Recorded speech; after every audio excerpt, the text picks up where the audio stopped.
Congratulations ma'am. Thank you so much. नाव काय तुमचं? माझं स्मिता प्रल्हाद मोरे. मी अकोलावरून आली आहे आणि माझं सिलेक्शन RRB क्लर्क आणि IBPS क्लर्क आणि IDBI एक्झिक्युटिव्ह 3 याच्यामध्ये झालेलं आहे. माझं सिलेक्शन झालंय आज.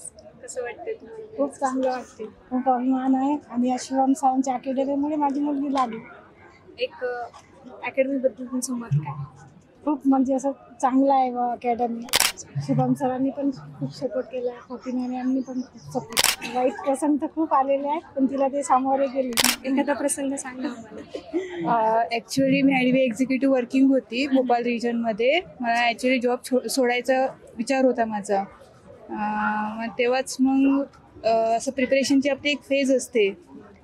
त्या प्रिपरेशनच्या फेजमध्ये आपण करू की नाही, पण आपला एक आत्मविश्वास असते की नाही आपण याच्यानंतर सुद्धा करू शकतो. म्हणजेच त्यावेळेस मी ती जॉब लिव्ह केली IDBI एक्झिक्युटिव्ह आणि आज आता इथे RRB क्लर्क आणि IBPS क्लर्क हे 2 रिझल्ट माझ्या हातात आहेत.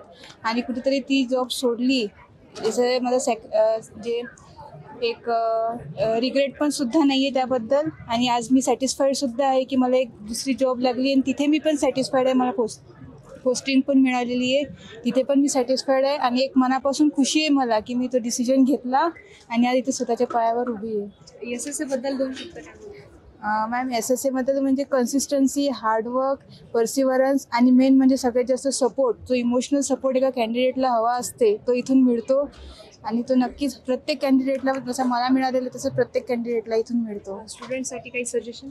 स्टुडंटसाठी एवढं सजेशन आहे की तुम्ही जो पण डिसिजन घेता त्याच्यावरती फर्म राहा. यश नक्की तुमच्या हातात असेल. थँक्यू.